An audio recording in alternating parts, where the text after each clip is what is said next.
نصيحة بلاس، نصيحة لكل يوم.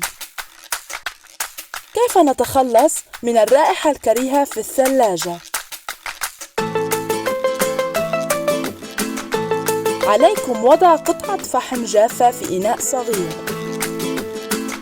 بعدها ضعوا الإناء في مكان مكشوف في الثلاجة.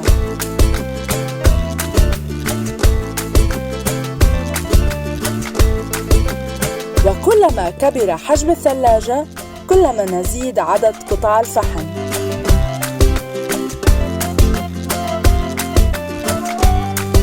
نصيحة بلاس.